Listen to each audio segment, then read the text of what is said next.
Ini dia hidden gem yang saya bilang sebelumnya, namanya adalah Kedung Grujuk.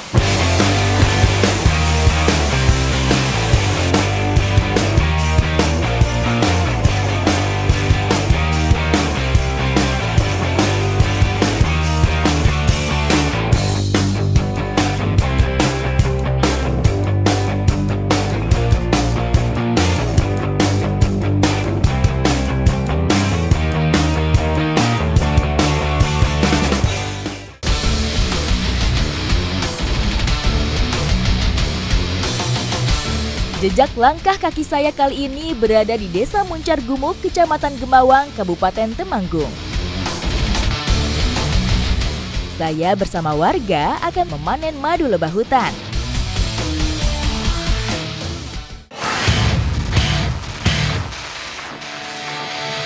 Memiliki gelar lebah hutan raksasa, Apis dorsata sangat selektif dalam lokasi pembuatan sarang. Nah, ini saya sudah sampai persis di bawah pohonnya. Lokasinya sekitar 50 meter untuk ke sarangnya. Dan ini adalah pohon limes. Cukup besar pohonnya. Dan ini perjalanannya cukup curam dan ekstrim juga. Apalagi ditambah cuaca yang sedang hujan.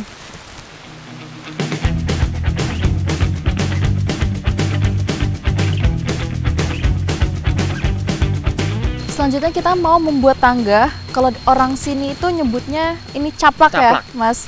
Caplak, dia kayak pasak gitu. Jadi kita akan buat tangga pakai ini. Caplak terdiri dari dua bahan, besi dan bambu yang diruncingkan. Caplak dari bambu terkadang lebih mudah menancap ke pohon, namun tidak sekuat besi. Wah, kebayang Masnya bakalan naik sampai ke atas karena ini pohonnya tinggi banget.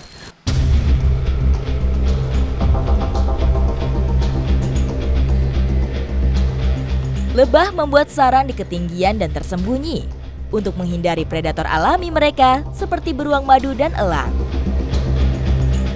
Apis dorsata merupakan lebah migran yang sering berpindah lokasi. Sebagai lebah migran, Apis dorsata akan menempati sarang koloni mereka selama 3-4 bulan.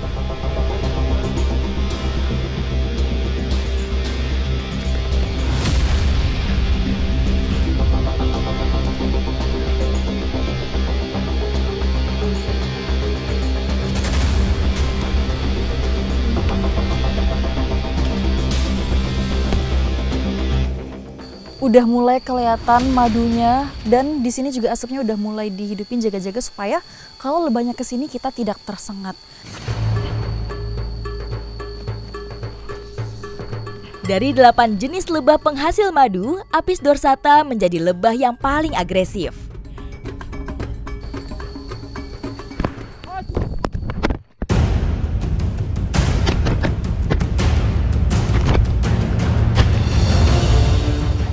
Tingginya tingkat agresivitas mereka pada saat terancam serta melindungi sarangnya dari serangan predator.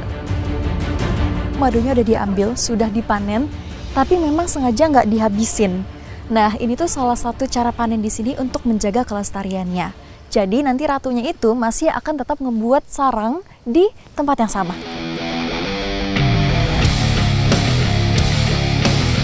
Sebagai aset hutan non-kayu, keberadaan lebah hutan memiliki beragam manfaat.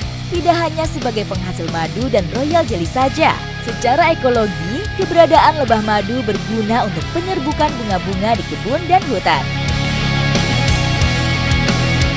Ini dia hasil panen madu kita hari ini. Wah, ini banyak banget dan ternyata berat banget. Dan ini akan lanjut ke proses penyaringan ya? Dan pemerasan. Oke, kalau gitu kita ke motor dulu, kita lanjut ke tempat.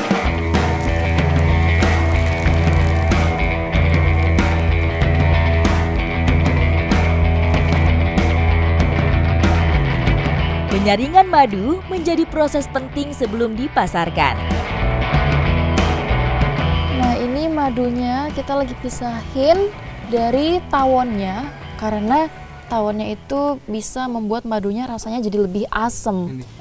Nah, ini dia masih ada.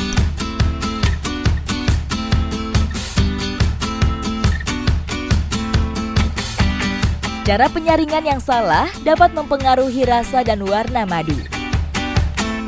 Madu ini sebenarnya bisa cuman ditirisin aja semalaman.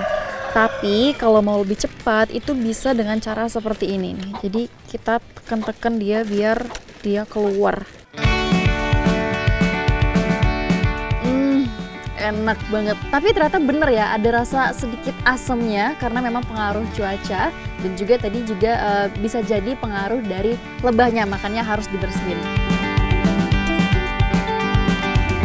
Harga madu sangat tergantung dari musim dan biasanya dijual per botol dengan harga sekitar 200 sampai 250 ribu rupiah. Oke, kalau gitu saya mau lanjut dulu Pak. Saya mau olah ini anak lebahnya di kepakan saya ya. Makasih banyak ya Bapak-bapak. Mari.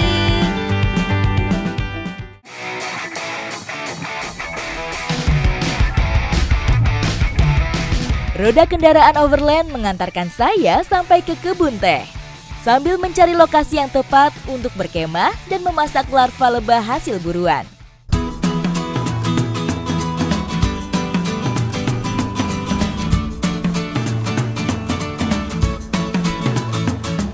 Perebusan sarang berfungsi untuk memisahkan larva dengan sarang lebah. Sarang akan meleleh ketika terkena panas karena terbuat dari jaringan lilin.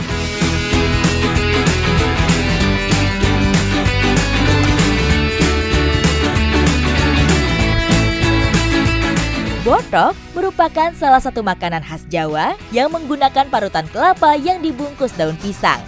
Jadi menu yang pas untuk menikmati larva lebah madu kali ini.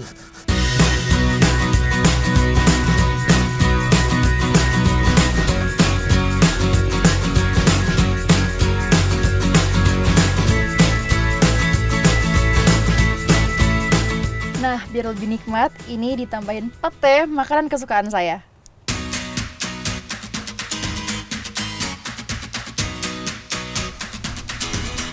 Nah, ini semuanya diaduk, lalu nanti dibungkus dengan daun pisang dan langsung dikukus.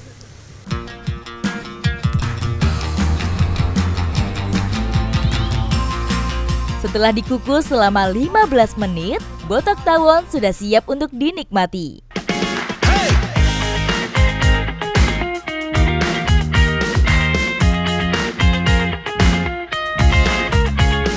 Rasa anak lebahnya itu nggak terlalu berasa.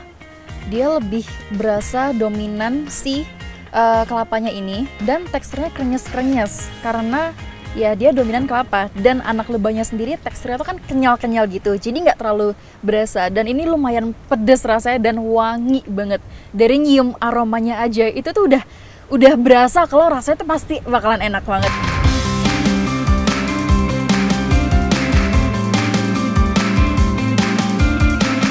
Beruntung banget saya bisa mencoba botok tawon khas Jawa, mulai dari proses pencarian sampai dengan mencicipi dengan pemandangan yang spektakuler banget. Ikuti jejak saya, jejak petualang.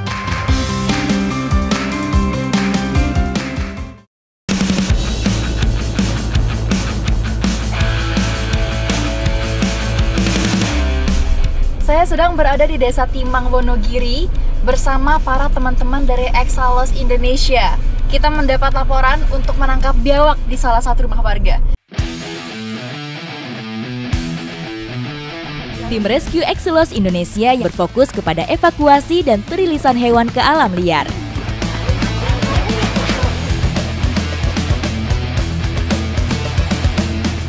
Ini biawaknya ternyata masuk ke ternak kolam warga. Ini kenapa Mas bisa masuk ya? Ini kemungkinan karena cuaca panas dia mau berendam sama sekalian cari ikan buat makan dia. Kelaparan ya? Kelaparan. Tanpa menunggu lama, kami segera menangkapnya.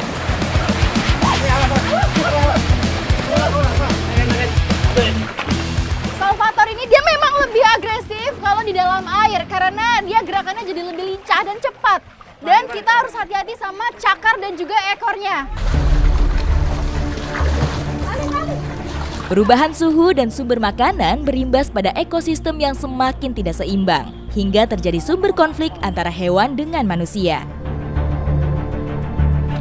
Biawaknya ukurannya besar sekali, sekitar 2 meter ini dan lumayan susah karena dia melawan banget ini. Senjata biawak adalah sabetan ekornya. Semakin panjang tumbuhnya, semakin besar pula mangsa yang dapat dilumpuhkan. Kakinya harus diikat dulu sambil kepalanya ditutup dan dipegangin. Lalu di ekornya itu harus ditahan supaya nggak nyabet kemana-mana. Hewan dengan rantai makanan tertinggi ini biasa memakan ikan, ayam, bahkan ular berukuran besar juga dapat dimangsa. Ini usia biawaknya sekitar 5 tahun dan beratnya kira-kira 20 ada nih ya Mas? Ada ini, 20-25 kilo. Lumayan besar sekali biawaknya. Berarti memang di sini banyak sekali makanannya, atau mungkin biawak ini sering masuk ke ternak warga, makanya bisa sampai sebesar ini. Saatnya memindahkan predator besar ini ke tempat yang aman. Berat banget Mas. Aman ya Mas ini? Karung Mas.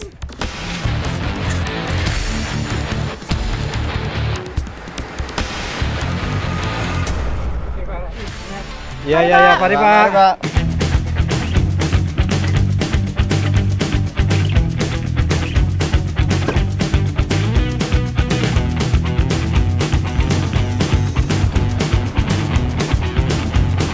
Ketika dalam perjalanan menuju tempat melepas liarkan biawak, kami mendapat laporan dari warga adanya ular yang masuk ke pekarangan. Kita sedang menuju ke lokasi ular cincin emasnya. Di mana Mas? Ini rumah warganya yang lapor.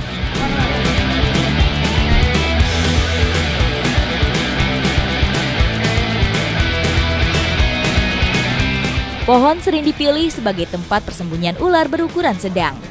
Ular jenis ini biasa mengintai dan menarget hewan kecil sebagai mangsanya.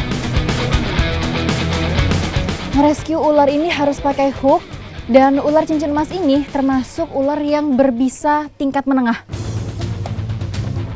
Terus, Man. Untuk menghindari Turun, Man. kemungkinan Turun, Man. terburuk, hook harus selalu digunakan.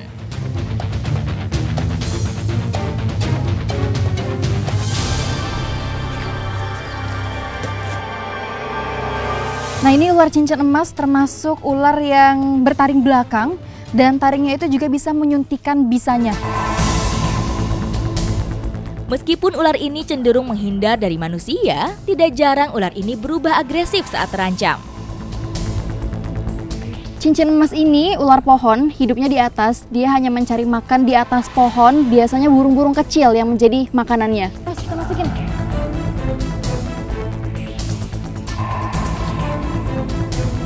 Ularnya sudah kita amankan, selanjutnya akan dirilis di habitat yang jauh dari pemukiman. Ayo Kak.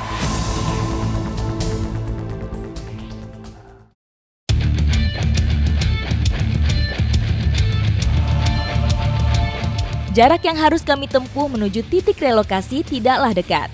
Kami harus mencari tempat yang jauh dari pemukiman, sehingga aman bagi manusia dan hewan itu sendiri.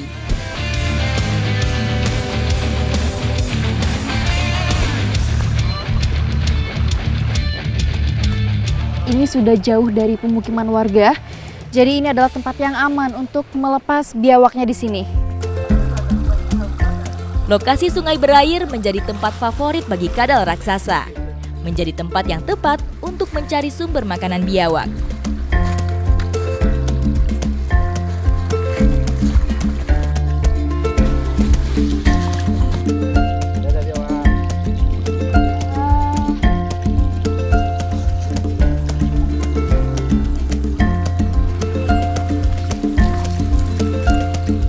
Biawak sudah dilepas, waktunya kita merilis ularnya. Ayo Mas. Oke.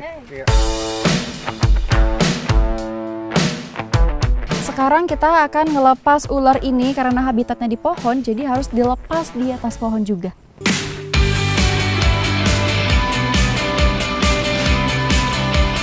Hutan hujan tropis merupakan habitat alami ular. Pepohonan yang rapat menyediakan tempat persembunyian bagi ular. Keselamatannya pun dapat lebih terjamin. Akhirnya kita sudah melepaskan semuanya ya Mas, Mbak. Iya. Semoga mereka tetap lestari di alamnya. Dan setelah ini saya mau melanjutkan petualangan saya. Ikuti jejak saya, jejak petualang.